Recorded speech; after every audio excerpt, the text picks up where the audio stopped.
This program contains material that may be disturbing to some viewers. Viewer discretion is advised. A raging bull explodes in the chute. Now a cowboy's out cold.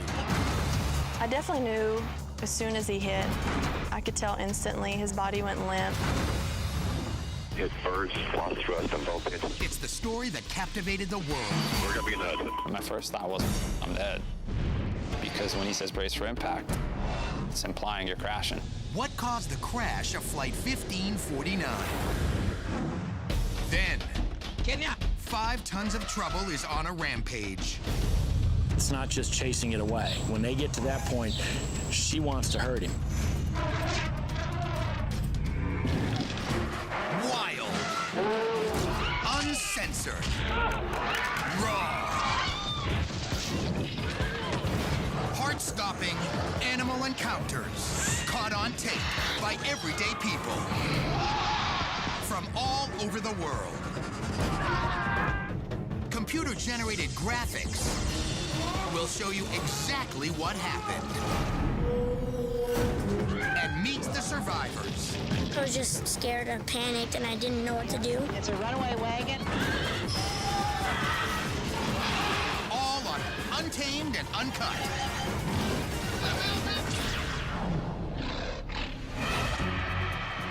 You may think the most dangerous part of riding a bull is when it's wildly bucking and spinning out in the arena. But what's about to happen to one cowboy shows that disaster can strike before the ride's even started.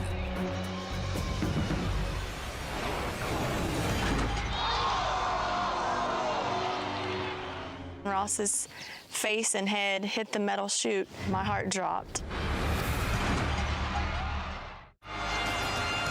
Ross Coleman from outside Portland, Oregon, was one hard-headed cowboy. Competing from the age of 7, he worked all the way up to the grueling professional bull rider circuit. Ross Coleman was one of the toughest bull riders that I've seen come down the line. Ross's friends Luke Snyder and J.W. Hart, both bull riders themselves, are with him at a PBR event in New Orleans. If I was backed in the corner and had to pick one guy in the world to come to battle with me, it'd be Ross Coleman. Nervously watching Ross is his girlfriend, Amy Lee.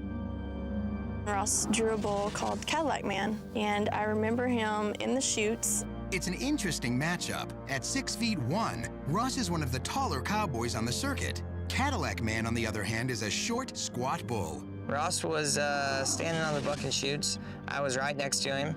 In bull riding, before the bull and cowboy make it into the arena, the rider first has to tie himself on.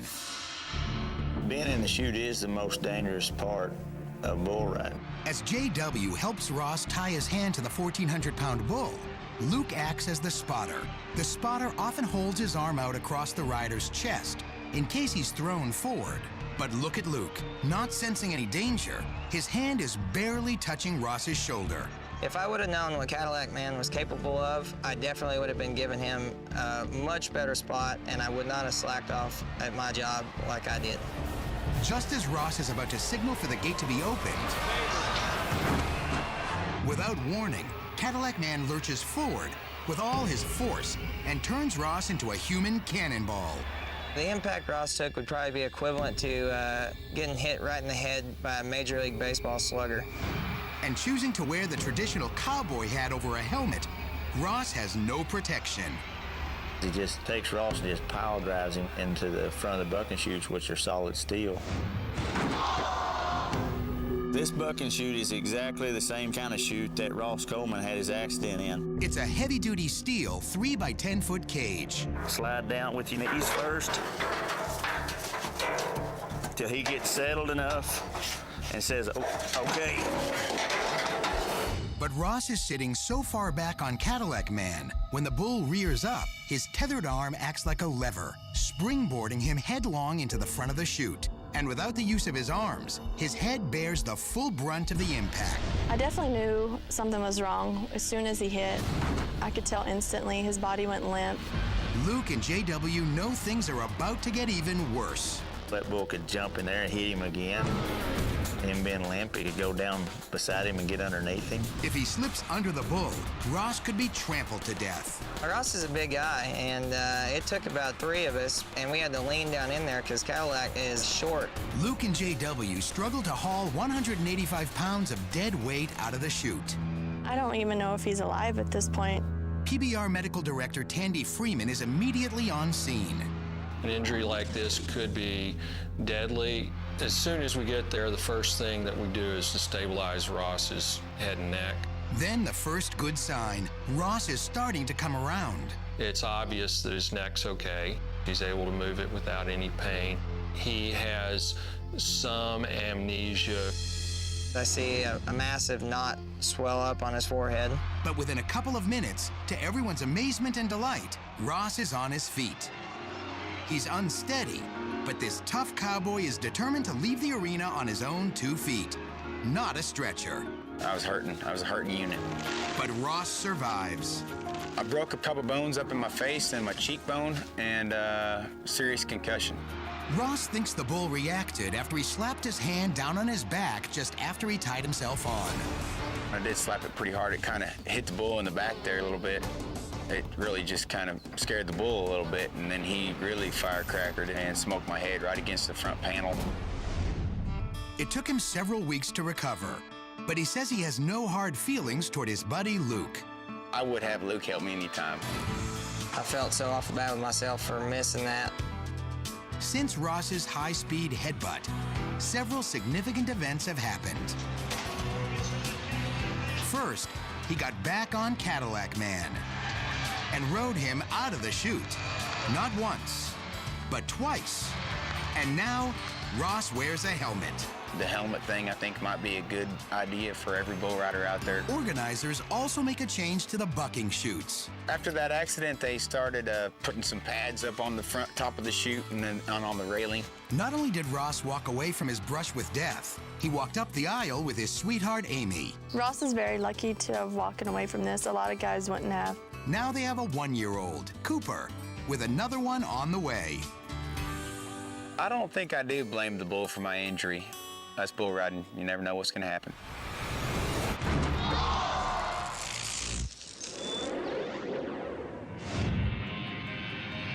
It starts as just another flight on a crisp winter day in New York. I suddenly saw just a line of birds right ahead of us.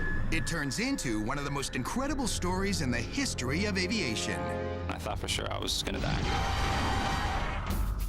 U.S. Airways First Officer Jeff Skiles is getting ready to fly from New York's LaGuardia Airport to Charlotte, North Carolina.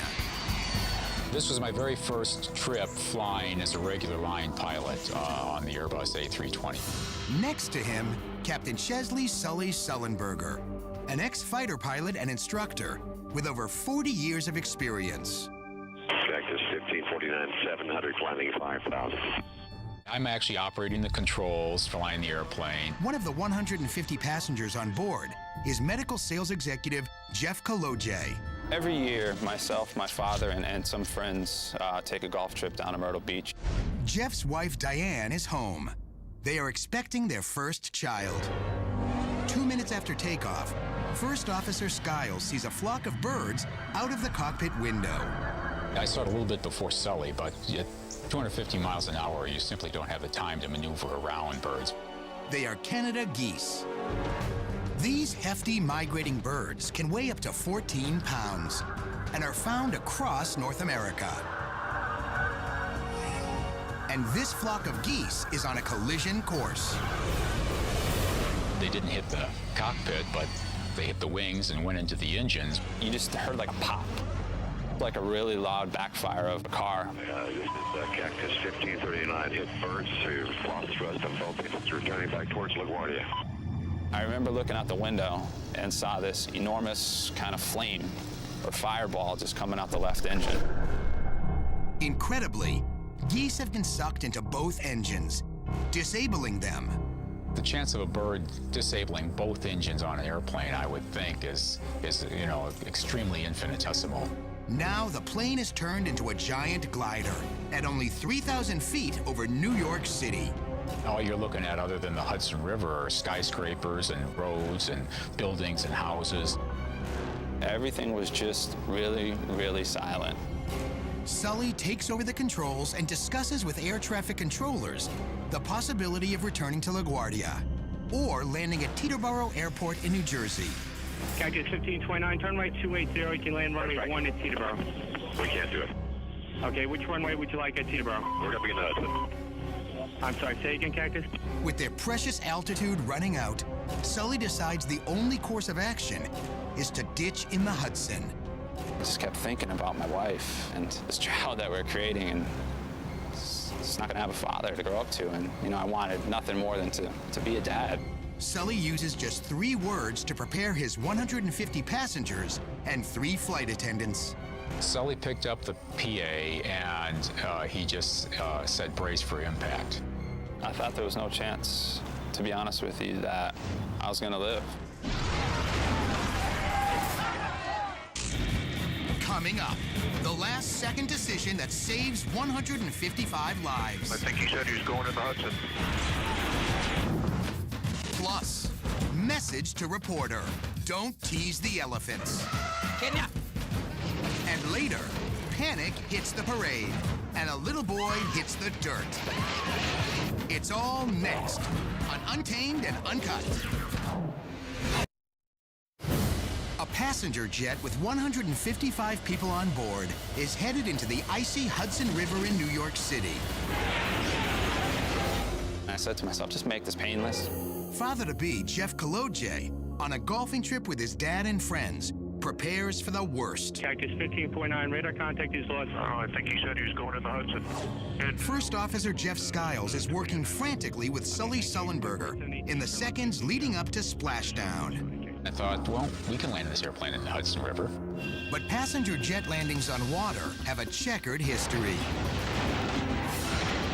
This hijacked Ethiopian Airlines flight crash-landed into the Indian Ocean after running out of fuel, killing 125 of the 175 on board. 3 minutes after the bird strike, Flight 1549 touches down on the water. The airplane just skipped off the water and then just sort of buried its nose into the Hudson River. We hit the water and it was just a big boom. Water came pouring up over the windshield. I even turned to Sully and said, well, that wasn't so bad. As the plane slowed down, I remember standing up, and at that time I was about a little over knee deep to kind of thigh deep in water. The water was cold. It was extremely cold. I think we just all came together and said, let's get off this airplane as soon as possible. Within minutes, all the passengers and crew are out of the plane, either on the wings or in inflatable rafts. We had no idea it was going to float for so long. Sully and Skiles are the last to leave the plane as ferry boats pluck passengers to safety. You just never prepare for something like this, and Jeff calls his wife and mom. I was really shaken. I was crying at the time. I said, our plane just landed in the Hudson River. But one thought lingers to this day. It's a weird feeling to know that just a bird or several birds could kill 155 people. There's nothing new about bird strikes. The first documented bird strike was to one of the Wright brothers' airplanes. Mike Beezer coordinates the U.S. Department of Agriculture program aimed at reducing bird strikes. When we choose to travel by airplane, we're competing for the same space. Jet turbine engines, in some ways, could be considered like a giant vacuum cleaner. They're pulling in massive amounts of air. A jet engine has a series of fast-spinning blades. Those blades are critical to producing thrust. When a bird gets sucked into an engine, it can destroy those blades. If the damage is severe, the engine will lose power or stop altogether. There's a saying in the industry, when does a goose become an elephant? Well, when it hits a plane. Beezer actually pulled bird remains out of Flight 1549's engines. We believe that both engines received more than one bird. Those bird remains, or snarge as they are known in the business, were sent to the Smithsonian's Feather Identification Lab. there's no question that the birds involved in this bird strike were Canada geese. Carla Dove manages the program that uses DNA testing to identify the types of birds involved in bird strikes. If you know what the species is that's causing the problem, then you can do something to help prevent the problem. The Department of Agriculture helps airports manage wildlife. Here at the Dane County Regional Airport in Madison, Wisconsin, they use an array of devices to humanely trap birds or scare them off. Airfield environment is where about 95% of the bird strikes occur. But Flight 1549 was already 4 miles away from LaGuardia when it struck the geese. We know that the event occurred outside of LaGuardia's control. Perhaps even more disturbing, the numbers of big birds like geese are on the rise. There are 14 species of birds in North America that weigh more than 8 pounds. Of those 14 species, 13 have increased in populations over the last 30 years. Populations are increasing rapidly, so we expect this problem to increase. I could not have had a better colleague that day or since. But Skiles still believes it's the safest form of transportation, and he and Sully are back flying again. It's a 1,000,000,000 to 1 chance. It probably is never going to happen in our lifetimes. I'm certainly hoping it never happens in mine. Jeff's wife, Diane, gave birth to the baby boy he thought he might never see. I love each and every moment I have with the little guy, Diane. Luckiest guy in the world. But he admits he has a fear of flying now, and one lifelong wish. I just don't want to see birds again when I'm flying in an airplane.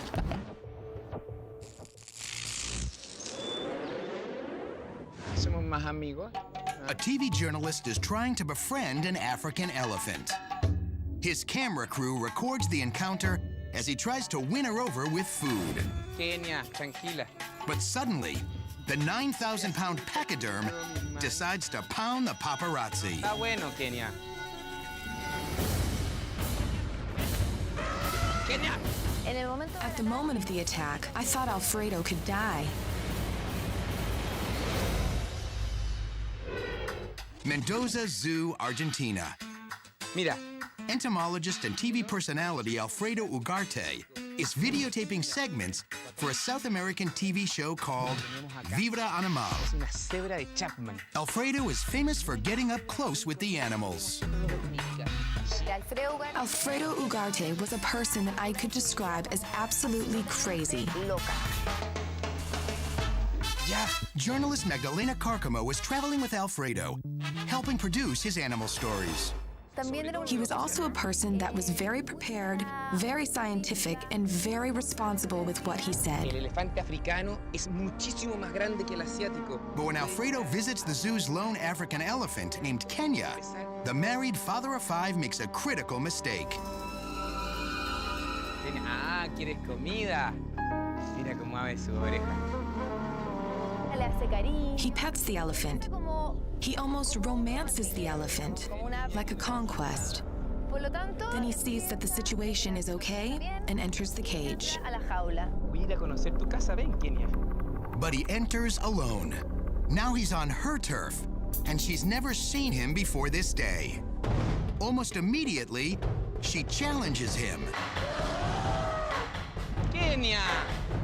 Oye! I'm an experienced elephant person, but I would never, ever go to another zoo. I would never approach an animal like that.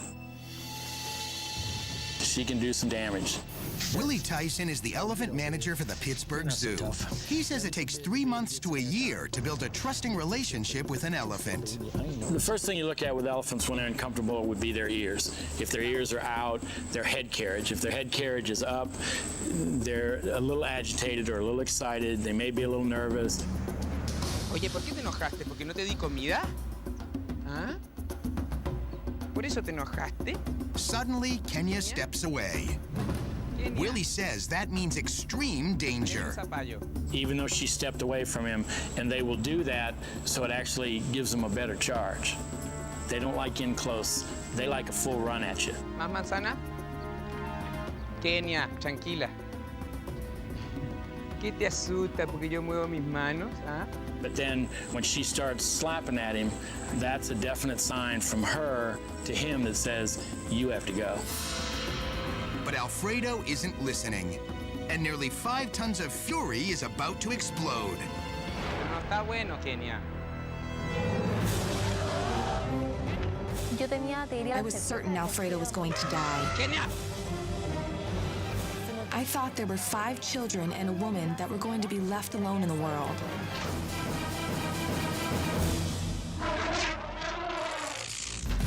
Up next, a rampaging elephant and nowhere to hide. Then, a mother watches as her son is trampled by a team of runaway horses. It was the scariest thing I've ever gone through. And later, attacked by a shark and desperate for help. It's all coming up on Untamed and Uncut. South American television personality Alfredo Ugarte has 5 tons of African elephant about to mow him down.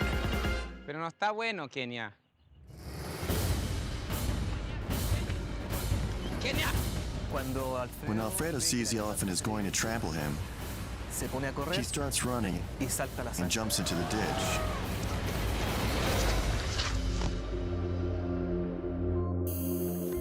Alfredo lets out a nervous laugh. Kenia! But cameraman Herman Molina realizes this animal means business. And with his trunk, the elephant swung at Alfredo and missed hitting him only by centimeters. The trunk missed his head by a very small distance. The elephant, named Kenya, has 100,000 muscles and tendons in her trunk. And right here, she lifts both hind legs and balances on her front feet, so she can bash him with it. It carries more force than swinging a baseball bat. It's a very formidable weapon for the elephants. Willie Tyson is with the Pittsburgh Zoo. He's very lucky that he actually made it to the moat. The dry moat is 8 feet deep and 12 feet wide, and protected by pointy rocks that Kenya won't walk on. But if there's any way for her to get to him, he's finished. An elephant, when they flip that switch, it's almost, they have to get it down and kill it. It's not just chasing it away. When they get to that point, she wants to hurt him. Kenia! Oye! Toma! Alfredo's colleague, journalist Magdalena Carcamo, wants him out of there. Kenia, ven acá. Then he climbs the fence and walks along the top, and I saw him absolutely nervous, shaking completely. Mira. No estoy exagerando, mira. Kenia, ¿por qué le hice pasar estos sustos? Después de que te di tantas manzanas. Initially, Alfredo doesn't realize just how close he came to death. It's only after he sees the video that reality sinks in. Kenia! The truth is, I was traumatized, and I didn't want to get near an elephant. Kenia! But he'd been planning an African trip to film wild elephants. So to overcome his fear, he decides to visit Kenya again. For me to go into her territory once again was suicide. The elephant was going to remember me. So the night before, I couldn't sleep. I was restless and very scared. It was a bad night. But what set her off the first time? Magdalena believes the culprit may be the two-way radio Alfredo was wearing on his belt. It emitted a low-wave frequency when it beeped. That sound may have reminded the 30-year-old elephant of an abusive guard from long ago who carried a radio with a similar beep. This was the noise that absolutely infuriated the elephant, and this is the noise that the elephant must have associated with the guard that mistreated her. So that's when she became totally aggressive. Kenia! So when Alfredo goes back a year later, he's careful to leave behind any noise-making gadgets. But Kenya seems to remember him anyway. And when his crew tries to videotape just outside her gate... Viajamos cerca de 400 kilómetros hasta la ciudad de Mendoza. ¡Oh! Kenia, The elephant gathered rocks and was throwing rocks at us until one of them hit the cameraman. The rock that Kenya threw at me was totally unexpected. It was terribly painful. 400 kilómetros hasta la ciudad de Mendoza. ¡Oh! ¡Kenia! Me dolió. Eso prueba de que ya. She was warning us not to get close to her. No nos acercáramos. Chao, Kenia. Finally, Alfredo gets it. Kenya will never accept him. He reluctantly leaves, never to return, having learned 2 lessons. An elephant never forgets. Oh, Kenya. And some relationships are just not meant to be. It was kind of unfinished business when she chased him out. And when he reappears, it's kind of, okay, you're opening up old wounds. You want to do battle again? I'm ready.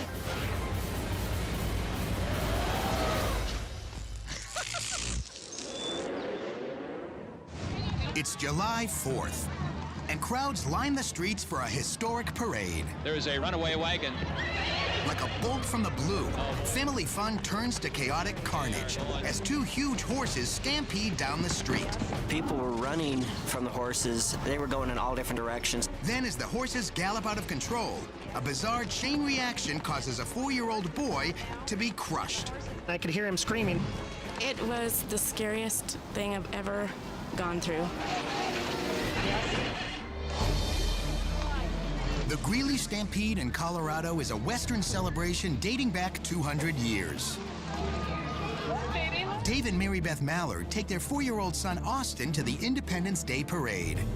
It was a kind of a family tradition to go to the parade. Austin wanted to sit down on the curb with his cousins, and David wasn't sure about it, and I was the one who said, oh, let him sit down there, it'll be fine. One of the great attractions here are the horse-drawn wagons. They are the embodiment of the pioneer spirit that built the Old West. Horse vet Michael Paroles says, wagons showcase the power of the draft horses that pull them. This is a typical 2-horse team. The horses are attached by a yoke and controlled by a driver who sits up high. The horses and the wagon, you're looking at 4.5 tons. You remember when they won that? The first hint that this parade will be like no other comes in the shape of a giant balloon. There was a big balloon that was caught in the trees. And it's one of the top 100 events in the country. I see the balloon break free, everybody goes, hurrah. That crowd noise is loud enough to spook 2 horses pulling a covered wagon. Its driver is ejected, and the out-of-control horses plow into the crowd off camera before coming back into view. There is a runaway wagon. Horrified local TV commentators watch a sequence of events unfold over which no one has any control. Oh, boy. Keep it straight. They are going. Yes, it's a runaway wagon. I hear everybody, the screaming and the people panicking. The 2 spooked horses gallop down the parade route, pulling a driverless wagon at terrifying speed. Well, people are in a tremendous amount of danger. You have 5 tons rolling at you. If you don't get out of the way, you will be seriously injured or killed. And it's going towards the crowd now. Now the 2,000-pound horses are headed back into the crowd, sending people running for their lives. I remember the crowd dispersing then and people freaking out. In this situation, it doesn't matter where you're standing. That horse is going to go right through you. And the horses have fallen over. One of the horses tripped and actually slid to its rear end, and that helped stop the wagon itself. Crowd now. The 4-wheeled battering ram lumbers to a halt. They're balanced, and they've come to a stop because of falling over. Onlookers rush to see if the horses are injured. As you can see, there are riders that are coming alongside and down the street. At the same time, Dave and Mary Beth's nightmare is just beginning. I heard Austin crying, and I knew that was him, and so I yelled at Dave, find him. Austin was sitting on the curb next to an all-terrain vehicle like this one. I just remember knowing that's Austin, and I gotta find him. Then Dave realizes that Austin's screams of pain are coming from under the ATV. I could hear him crying, but I couldn't see him, and so I tried to move this thing, and I couldn't do it. Up next, the horses take a terrifying turn, and the little boy disappears. Then, a beloved beloved Dolphin fighting for life after battling a great white. I must admit I was fairly shocked at the severity of the wound on this animal. And it's all caught on tape on Untamed and Uncut. This program contains material that may be disturbing to some viewers. Viewer discretion is advised. 5 tons of horses and wagon gallop out of control during Greeley, Colorado's historic Independence Day Parade. In the mayhem, Dave and Mary Beth Mallard lose sight of their son, Austin. I hear him crying, and I know something's wrong. I knew it was Austin because you know your own child's cry. Look carefully, and you'll see the 2 draft horses veer to their right and go out of sight of the camera. And they're headed toward 4-year-old Austin. Austin is sitting on the curb near an all-terrain vehicle. As the panicked horses barrel toward him at breakneck speed, they ram the golf cart-sized vehicle. In a chain reaction, it shoved over him, crushing him underneath its weight. All I could see was, this machine sitting on top of him, and I couldn't see him. As David tries to free his trapped son, his brother Richard thinks back to an incident at this same parade 16 years before. There was a horse break loose on a buggy, and it went through the crowd, and it killed a person. And I just didn't want to see that happen again. Leaving his brother and sister-in-law to help Austin, Richard runs over to help bring the horses under control. If we hadn't stopped the horses at that point, there was more people on that side of the road just sitting there. The horses are brought safely to a halt. They had just some minor abrasions to the legs. It hadn't had anything severe. The horse I had, I don't believe he even had any marks on his body. The other horse did because it fell. Several hundred yards away, his brother struggles to get the ATV off his son. Another guy from the crowd jumped over and helped me, and we moved in. And then I turned around, and by that time, my wife had grabbed Austin. I was holding him, and his leg was just kind of hanging, and his shoe was hanging off of his leg. Austin is rushed to the emergency room. I just kept praying, please let him be okay. I remember the doc coming back and saying, okay, he's scraped up, his ankle's broken, but he's gonna be okay. I couldn't get out of the way fast enough. And here's Austin now. The ATV pinned my leg to the curb like this. It was hard to walk, but I got a lot of attention. As for that ATV, it broke his ankle, but may have saved a lot of lives. I think if the ATV wouldn't have been there, the horses would have broke through the crowd, and I think that people would have been injured and possibly killed. The family has since moved away from Greeley, and the horse that slipped and fell made a full recovery.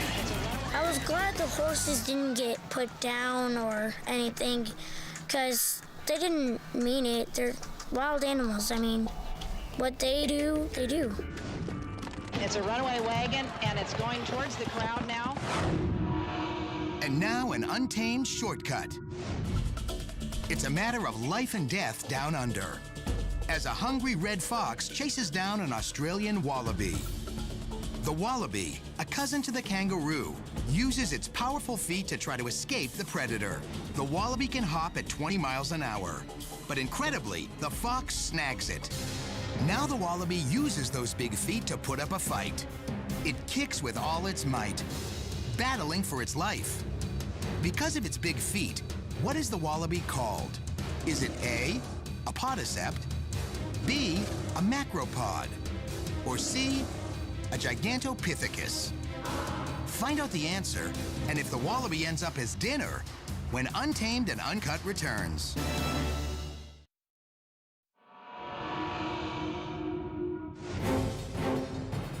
A fox tries to make a meal out of an Australian wallaby.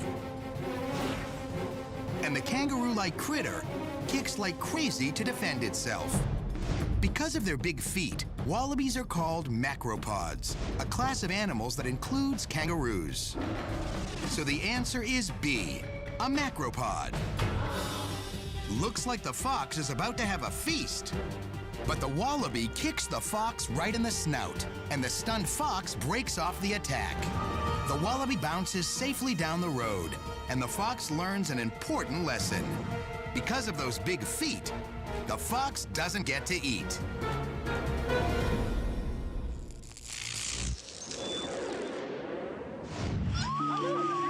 He was a baby dolphin, born in the open ocean, who enchanted Australia. We'd seen Nari almost every night for the last 12 years. But then, shark attack. It broke my heart because I couldn't help him straight away, and I wanted to. And when humans try to rescue him, he vanishes. I'm thinking that this is all over, that Nari is dead. Tangalooma Resort on Australia's Gold Coast. Home port for a pod of 16 wild dolphins that swim in every night and delight visitors who line up to feed them. Because these dolphins are wild, we only feed them a very small amount of their daily intake, and that's very important. We can't have these dolphins depend on us. Oh, good boys. Susan Hazard with the Tangalooma Dolphin Care Team runs the nightly feedings. But while she made sure the dolphins didn't get too attached, she fell hard for a dolphin named Nari. Nari was a very special dolphin. He was a dominant dolphin, but he was also a very gentle dolphin as well. From the time he was tiny, Nari came in every night to feed with his mother. But one night he arrived alone, and his mom never returned, possibly killed by sharks. I felt very emotional for him because suddenly he had to survive in this wide world by himself. Still, he grows into a well-adjusted adult. For 9 years after his mother disappears, he keeps returning to the beach, returning to Susan, day in, day out, until that one fateful night when everything changes. Nari shows up with a shark wound that should have killed him. I'm looking inside where I can actually see his muscle and see the redness of it. And he was looking up at me, and I believe it was saying, you know, well, help me, I'm in pain, do something for me. The team can't do much for Nari. They're not equipped to capture or treat him. They take pictures to study his injuries and let him go. I'm just so worried. I don't know whether he's going to survive this injury when he goes back out into the wild. Must admit, I was fairly shocked at the severity of the wound on this animal. At SeaWorld in Queensland, veterinarian David Blyde takes one look at the digital images, and he decides Nari needs to be hospitalized. The next night, rescuers from SeaWorld join the Tangalooma team waiting for Nari's return. But Nari didn't show up, and I looked out into the bay, and I was just praying that he was going to survive. Coming up, will Nari return, or is he lost at sea? That's next on Untamed and Uncut.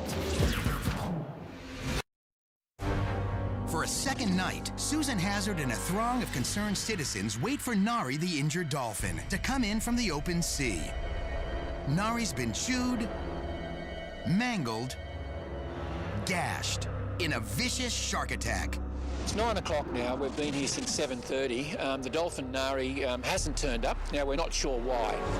Trevor Long is leading the rescue team from SeaWorld. But once again, Nari is a no-show. Susan fears for his life. I didn't get much sleep. I didn't get much sleep at all. From Nari's wounds, the experts have a good idea of what happened. Sharks don't eat dolphins, but they do compete for the same food. And in a feeding frenzy, a shark bites into Nari.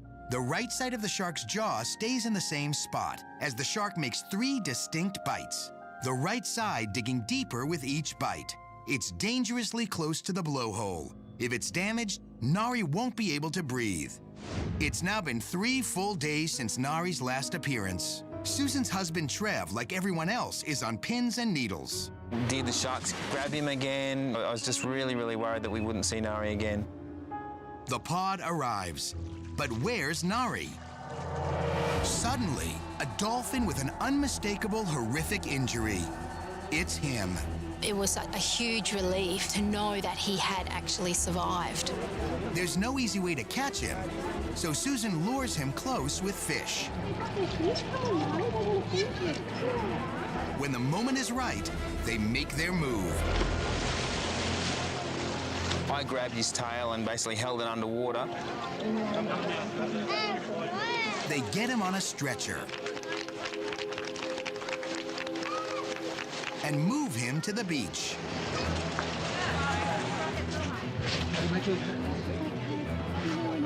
The vet has just put his whole hand inside the wound to feel around for shark teeth that had broken off. They carry him to a boat for the 2.5-hour journey to SeaWorld's infirmary. It's a long, bumpy ride for him. Nari's hoisted by stretcher into an antiseptic tank. They try to feed him fish spiked with antibiotics, but Nari won't eat. I walked out to Nari and I said, Nari, you have to eat this fish. It's got the antibiotics in it, and if you don't eat it, you're going to be taken out of the water. And then he took the fish. I jumped up and I screamed. I said, yes, you took the fish. But Nari's still in danger. Veterinarian David Blyde cuts away the dead tissue. It's all he can do. Now it's up to Nari. The wound closed pretty well. I think by week 3 or 4, we were very comfortable with how it was progressing.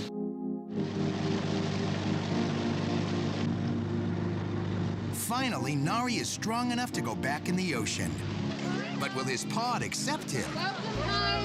It was pretty crazy. There was the police and the media and everyone around him.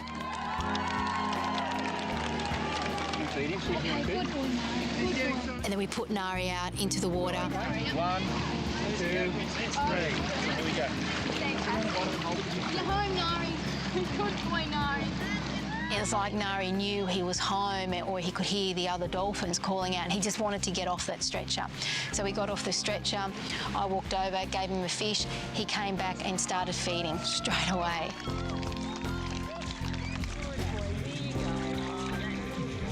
That night, Nari traveled back to sea with his mates. But most nights at Tangalooma, you can still spot a dolphin with a distinctive scar, enjoying fresh seafood and good company with his very favorite human. I think Nari's just a very special dolphin. For more wild, shocking, and outrageous videos, visit our website at animalplanet.com/Untamed and Uncut.